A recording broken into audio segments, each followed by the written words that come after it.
So a man is caught naked in his garden by a Google Street View car for all to see on the internet, has won more than £9,000 in compensation. It's Friday, it's the 1st of August, and you're very welcome along to the All Things TechIE Podcast. Here's the show that loves to talk about gadgets and gizmos, from A-Logic to Yamaha, cameras to control panels. You get what I mean. We love talking all things techie. In fact, that's the name of the show. And here is your host, Justin Dawson. Yes, indeed. If you'd like to get in contact with the programme, you can do so. We're across the internet, on social medias, on YouTube, and on LinkedIn, on Instagram, and wherever you get your podcast, and download it or visit our website www.allthingstech.ie. My name is Justin Dawson. Welcome to episode 121. An innovative, industry-leading video game development company based in Cork City has a global hit on its hands with its latest release selling over 10 million copies and counting.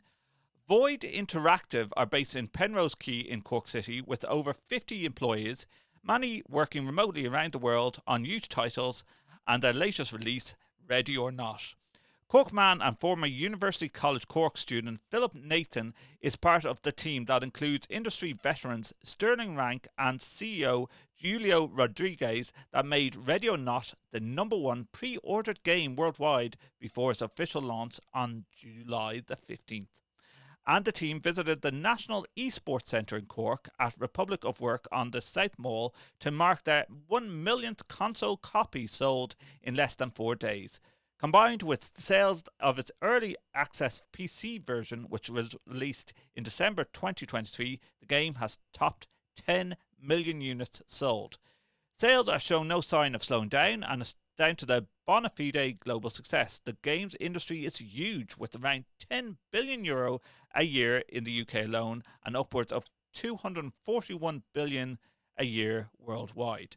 Ready or Not is billed as an intense tactical first-person shooter that depicts modern-day world in which SWAT police units are called to defuse hostile and confronting situations.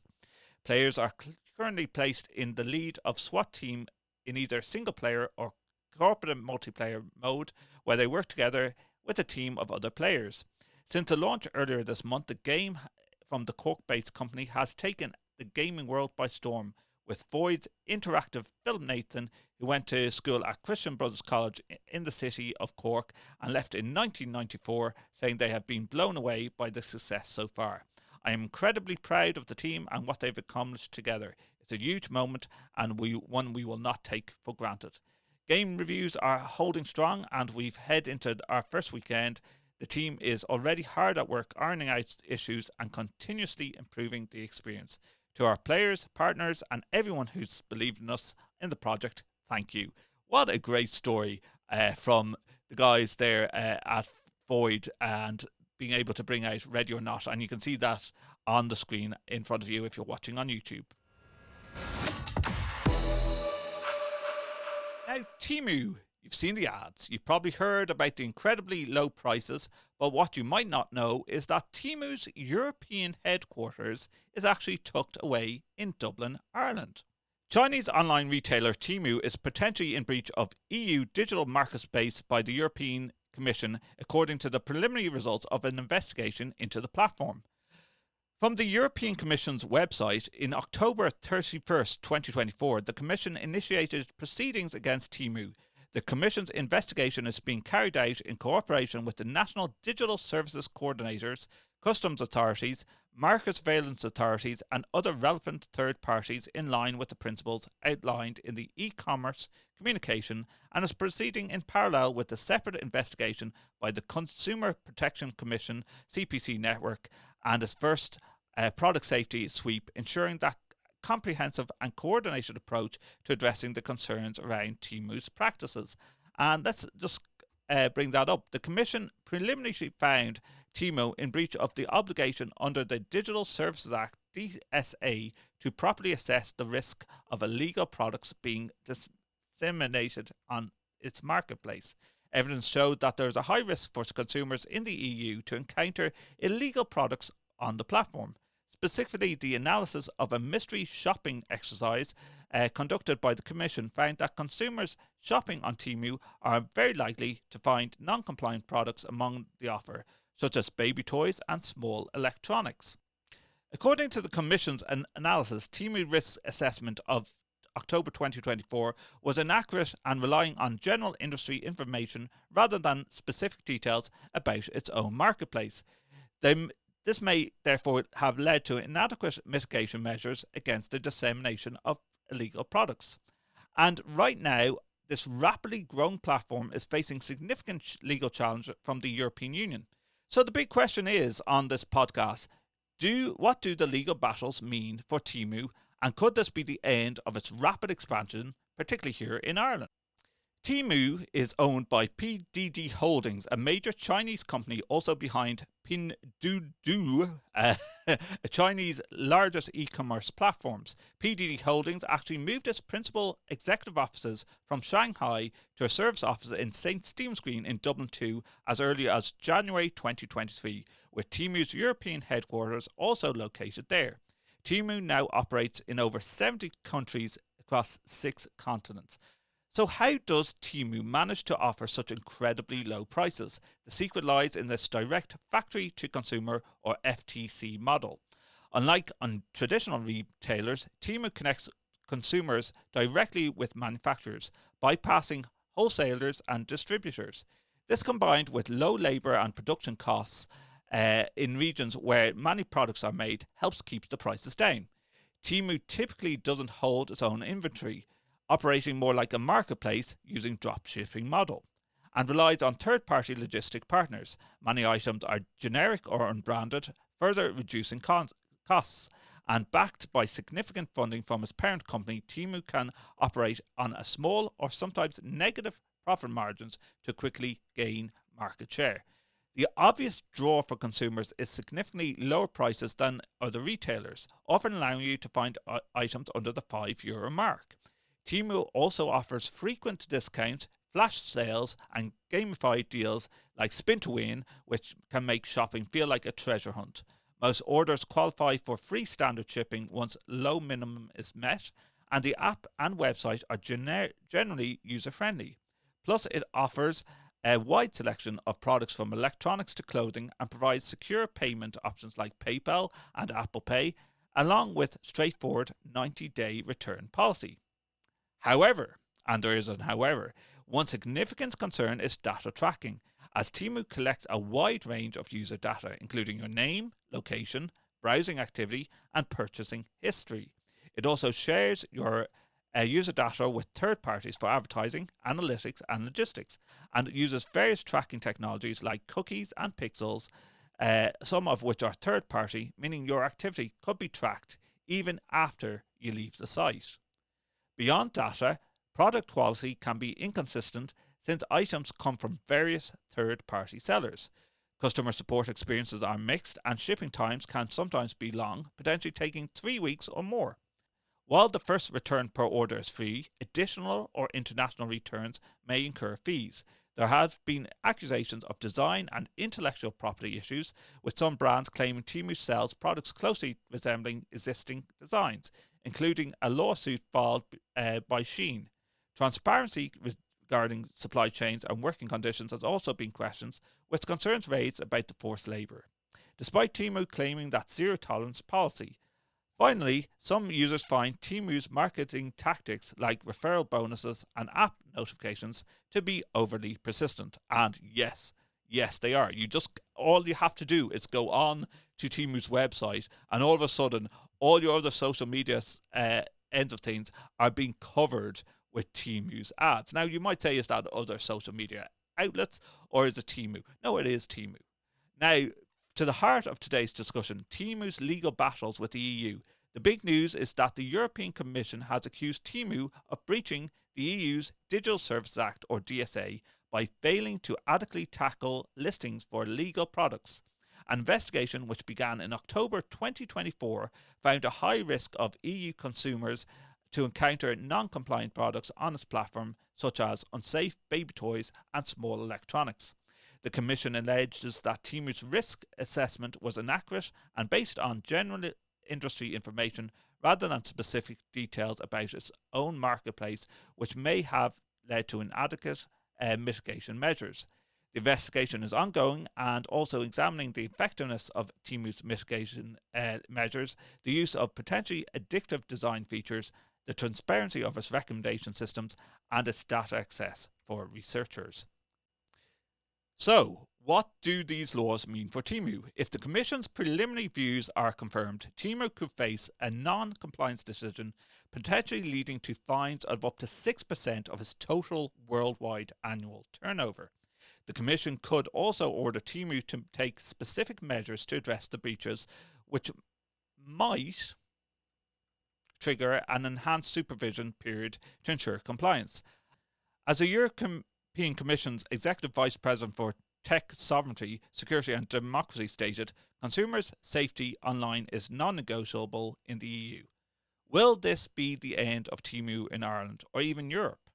Based on the information that we have, it's highly unlikely to be the end of Temu in Ireland or the EU.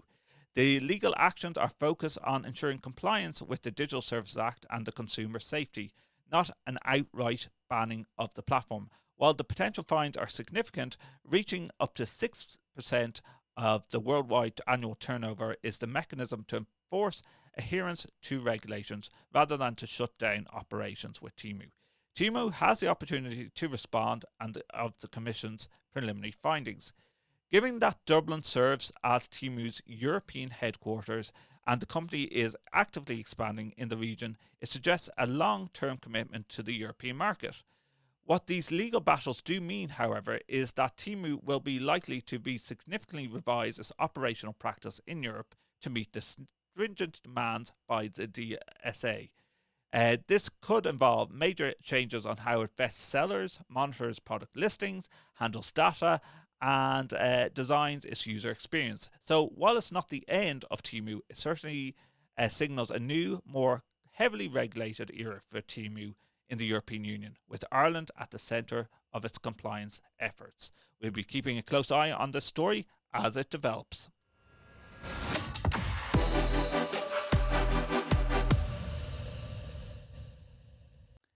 You're tuned to the All Things TechIE Podcast on Friday, the 1st of August 2025. This is episode 121 of the All Things TechIE Podcast. Don't forget, in just over about a month or so's time, I will be heading to the International Broadcasting Convention, IBC 2025 in Amsterdam.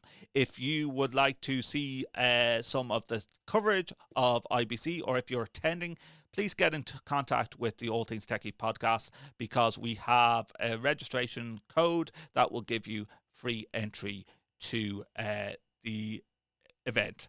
And if you'd like to get that code, visit our website, www.allthingstech.ie. If you're not attending, we have live coverage of the whole event. We'll be covering all the different stages, and you can see our events page at www.allthingstech.ie. Now, power grids for data centres in Ireland. Amazon has abandoned plans to build a €300 million industrial facility in Dublin. This project, intended as a logistics or fulfillment centre, not a data centre, was expected to create up to 500 jobs in construction, operations and logistics. The reason cited? Insurmountable challenges in securing a reliable power supply. Sources close to the matter of Amazon revealed that negotiations with EirGrid, Ireland's state-owned electricity transmission operator, broke down over capacity issues. Imagine being a massive operation investing in hundreds of millions only to be stopped by the fundamental need for electricity that simply isn't there in sufficient quantity or reliability. The decision by the tech giant like Amazon, despite their continued expansion in Ireland with plans for a new data centre and a $22 billion investment history in the country, underscores a significant problem. It even prompts the question of whether Amazon might redirect resources to a less constrained markets like Germany or the Netherlands, hinting at a strategic shift in their expansion. But why are there power supply issues so critical in Ireland, even for a non-data centre project? This brings us to the heart of our discussion. Can Ireland's electricity grid truly handle the immense pressure from the growing data centre requirements? For a long time, the narrative was that Ireland's cold, damp climate was ideal for data centres, reducing the cooling costs for servers. However, this has been debunked. For instance, Meta's data centre in Meath actually uses more water than any other Meta data centre globally. So the weather isn't the primary or even the beneficial factor anymore. The real challenge lies in the sheer scale of electricity consumption. Since 2015, data centre electricity use has skyrocketed by up to 400%. To put this into perspective, data centres now soak up 21% of Ireland's total electricity demand. That is more than all urban homes in the country combined. Compare that to European average, which stands at a mere 3%, and it's only projected to worsen, with data centres expected to guzzle more than 30% of electricity demand in the next 10 years. The colossal demand is having profound impacts on our energy system here in Ireland. Ireland already faces some of the highest energy bills in Europe and relies heavily on fossil fuels. We desperately need to accelerate the rollout of renewables to cut emissions and build a more resilient system. Yet the proliferation of data centres is actively preventing this progress. Demand for data centres actually outstripped all additional wind energy generated between 2017 and 2023. The pressure has become so extreme that EirGrid was forced to restrict data centre development in the Dublin area. And you can see on the map on screen, if you're watching us on YouTube, where these data centres are being located. This isn't just an Irish problem. The situation has led to Ireland being presented internationally as the poster child of poor planning and regulation. Despite the clear evidence of strain on the grid, including limitations exacerbated by delays in renewable energy projects and outdated infrastructure, the government has been accused of uncritically accepting data centres as a force for good. Critics argue that the government has largely left state bodies and local councils to figure out how these developments, which demand for vast amounts of water, electricity and land, fit alongside vital infrastructure like housing and services. So, what does this mean for Ireland? The cancellation of Amazon's industrial facility, directly linked to power supply woes, is a stark warning. It underscores the urgent calls for industry experts for reforms, potentially pushing for on-site renewables or microgrids to bypass national grid limitations. Many, including Friends of the Earth Ireland, are now advocating for a moratorium on the data centre development and a robust policy framework that respects the environmental and energy limits. Since 2015, data centre electricity has rocketed by 400%, now soaking up 21% of our electricity demand, which is more than all the urban homes in the country. For context, the European average is just 3%. The question remains, can Ireland continue to accommodate the instability energy demands of a big tech without comprising its own energy security, climate goals, as well as being of its citizens? The grid is clearly under immense pressure, and the consequences of ignoring this strain are becoming increasingly apparent.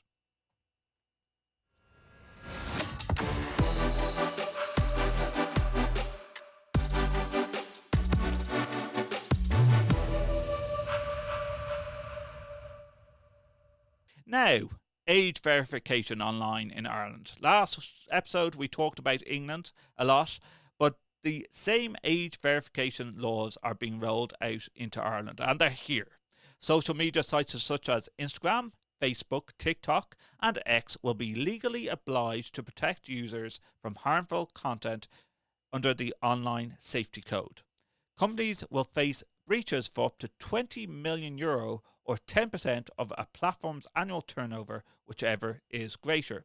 The rules cover content such as cyberbullying, the promotion of self-harm, suicide, eating disorders, or dangerous challenges, as well as pornography and violence.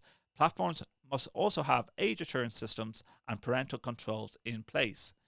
Media regulator Commissioner Mon formally adopted the Online Safety Code in October 2024, but platforms were given 9 months before the more detailed provisions of the code came into force to allow time for any IT changes that may have been needed.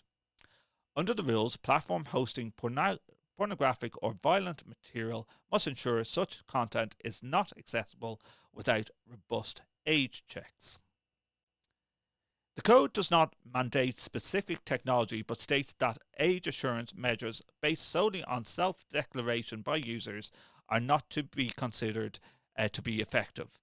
Online Safety Commissioner Niamh Hodnett has previously said that age verification measures must be robust, privacy respecting, and holding data for no longer than it is necessary.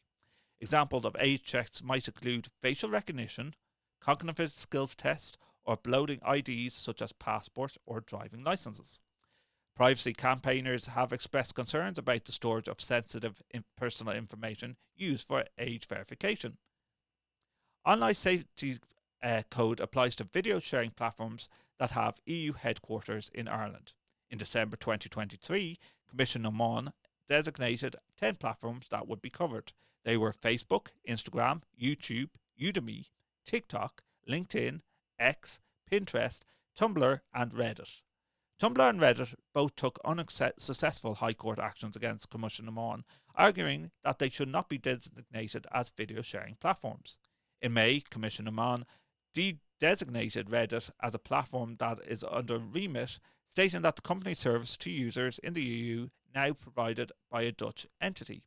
Although Snapchat is incredibly popular among young people in Ireland, it is not included in the list of designated platforms. This is because it does not have EU headquarters in Ireland. Asked about regulating Snapchat, Commissioner Mon said it will be working closely with its regulatory counterparts in other EU member states to hold platforms to account for how they keep their users safe. Recommender systems are algorithms that determine what social media users see based on personal data such as search history, past purchases, age, and location.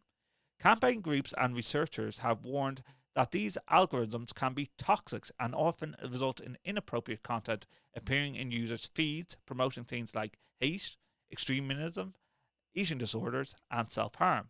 These algorithms are not covered by the Online Safety Code. Commissioner Mon has said while it recognises that recommender systems can be harmful and have impacts on users, especially children, it will be best able to tackle the potential dangers of these systems through its implementation of the EU's set of online safety rules, the Digital Services Act, or DSA. The Online Safety Code will run alongside the DSA and form part of Ireland's overall internet safety framework. Ireland's code does not specifically cover disinformation, but Commissioner Mon has said that when disinformation crosses the threshold of being illegal content covered by the DSA or regulated content under the code, platforms must prevent it from being uploaded or shared. Online safety charity Cyber-Safe Kids welcomed the new rules, but expressed concerns that they do not cover with bases outside of Ireland such as Snapchat. Cyber-Safe Kids has previously voiced concerns that parts of the code are too vague and lacks clear perimeters and timeframes for handling harmful content and complaints, which we believe are necessary to disallow video sharing platform services from continuing to largely self-regulate, a spokesperson said for Cyber-Safe Kids. At the moment, gaming platforms such as Roblox, the most popular app for primary school age children in Ireland, do not yet fall under sufficient legislative scrutiny, the spokesperson added. This leaves significant gaps in the protection of children who are encountering similarly harmful content in gaming environments, highlighting the urgent need for broader regulatory coverage to ensure online safety for children across all digital environments, Cyber-Safe Kids said. So, listeners and viewers, this is a question that I have about online safety and kids, right? Parent myself, my kids aren't of the age where they're using the internet, but they do watch YouTube Kids, and I monitor them, as does my wife, monitors our kids' use of YouTube Kids, and we can lock down things. And if we're using things like Netflix to watch programs, if we find they're unsuitable, we can block them.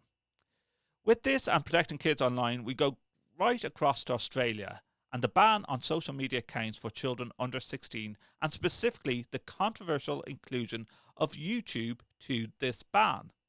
This isn't about limiting screen time, it's about fundamental question: who holds the primary responsibility for keeping children safe online? The government, through its sweeping bans, or parents and guardians in the home?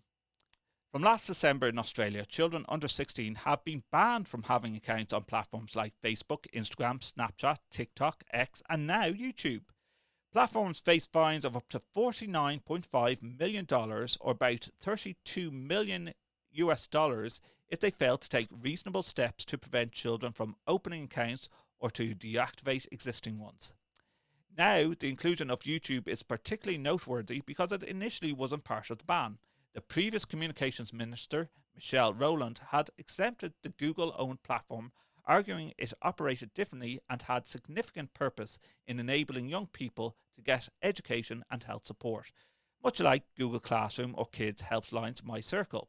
This exemption was met with strong criticism from other major tech platforms like Meta, TikTok and Snapchat, who argued it created an uneven playing field and called YouTube's exemption from a sweetheart deal that was irrational and indefensible.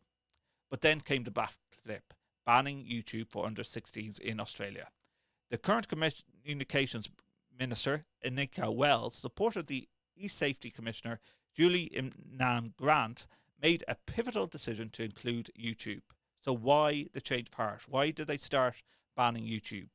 The e-safety commissioner cited a survey of 2,600 children, revealing that nearly 4 in 10 children had reported exposure to harmful content on YouTube, making it the most frequently cited platform in their research. Harmful content, as defined, can include sexist or misogynistic ideas, dangerous online challenges, or content encouraging unhealthy habits. Mr. Wells stated there's a place for social media, but there's not a place for predatory algorithms targeting children. She highlighted that YouTube uses the same pervasive design features as other social media platforms, like infinite scroll, like autoplay, and algorithm feed. Her concern is clear: our kids don't stand a chance against the forces. Prime Minister Anthony Albanese echoed this sentiment, asserting social media is doing harm to our children, and I want Australian parents to know that we have their backs. Wells vividly likened the challenge to trying to teach your kids to swim in an open ocean with the rip currents and the sharks, compared to at the local council pool, adding, we can't control the ocean, but we can police the sharks. This underlines the government's stance: intervention is necessary to protect children from the inherent online dangers. So my thought is, if YouTube or video sites stopped the autoplay option, would it be more safe to kids in Australia? Safe to kids in Australia if you stopped the autoplay option? I don't think so. Personally, I think it's a very heavy approach to ban a video site like YouTube. And a spokesperson for YouTube stated, YouTube is a video sharing platform, not a social media service that offers benefit and value to younger Australians. YouTube had even reportedly vowed to consider legal action if it was included in the ban, though the government dismissed these threats. YouTube also points its own efforts to protect younger users. The more tightly curated YouTube Kids app will be spared from the ban, primarily because it doesn't allow users to upload or comment on them, on videos rather. Furthermore, YouTube recently announced its trials of AI in the United States to interpret a variety of signals to determine if a user is under 18. These signals include search history, video categories watched, and account longevity. If a user is identified as under 18, personalized ads are deactivated, well-being tools are activated, and the repetitive viewing of certain content is limited. The industry has actively lobbied against the ban, appealing to both the government and Australian parents. In particularly a notable instance, YouTube dispatched a representative of the popular Australian children's entertainment group, the Wiggles, you might have heard of the Wiggles, to argue against its inclusion on this ban. Minister Wells, however, found the argument unpersuasive, stating that the right of her 4-year-old twins to have YouTube login doesn't outweigh the fact that 4 out of 10 of their peers will experience online harm on YouTube. So we're talking about under 16-year-olds that 5 years ago, listeners, in 2020, when there was a COVID lockdown, doing their education by no more than YouTube, whether it was art videos, exercise videos, or lockdown homeschooling. Why then, I say, is Australia trying to ban the site and knock on effects to educational settings in Australia that may use Google Classroom for their homeschool kids? This leads us to the crucial question of parental responsibility that I brought up earlier. While the government believes it is giving kids a reprieve from the persuasive and pervasive pull of social media, while giving parents a peace of mind, critics and even the Prime Minister acknowledge the limitations. Prime Minister Albanese has openly compared the social media ban to alcohol restrictions, conceding that there will be no doubt children who manage to get around the ban, but arguing it is still worthy of doing this ban. We've seen in the UK where age verification for pornography websites led to a surge in VPN usage. This raises concerns that children might simply find workarounds or migrate to less regulated platforms. The government itself expects platforms to implement reasonable steps to account for how teens may seek to avoid the ban. The challenge of enforcement is immense. How exactly will tech companies check that users are over 16? The government has stated that ID checks cannot be the only form of age assurance. Options include allowing banks or mobile providers to confirm age, uploading a photo matched with a photo ID, or using facial age estimation technology. Some platforms might even infer ages based on account behaviour. A preliminary government report found that while age verification can be private, robust and effective, there's no single ambiguous solution that is 100% effective. Concerns have also been raised about the privacy implications of platforms collecting and retaining data for age verification. So while Australian government is taking a world-leading step aiming to make a significantly positive difference to children's well-being, the effectiveness hinges on these reasonable steps platforms must take, which are yet to be fully defined. The policy forces us to confront uncomfortable truths. Is a broad ban the most effective way to protect our children online, or does it merely push the problem underground? Can any government legislation truly police the sharks in a vast open ocean of the internet? Or does the ultimate responsibility and indeed the ultimate power lie with parents to navigate these waters with their children? While the ban aims to shield children from harmful content and predatory algorithms, it also sparks questions about digital literacy, critical thinking, and the autonomy of families to make their own choices about online engagement. Will this ban truly create a safer digital environment, or will it inadvertently limit access on educational content and support networks that some vulnerable children rely on? The Australian government has clearly stated its position, but the long-term impact on both platforms and, more importantly, Australian children remains to be seen. We want to hear your thoughts. What do you think holds the primary responsibility for keeping children safe online? Is it a government ban, or the answer, or should parents be equipped to be better with better tools and education for keeping children safe online? Share your opinions with us. You can get in contact with the All Things TechIE Podcast by comments at allthingstech.ie, or you can find us on our social media platforms and on our website, www.allthingstech.ie.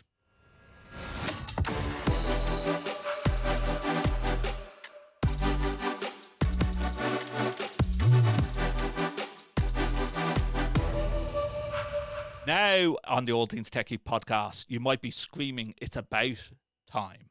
RTE has recently unveiled a major upgrade to its weather forecasting with the launch of a brand new graphics system and on-screen presentation.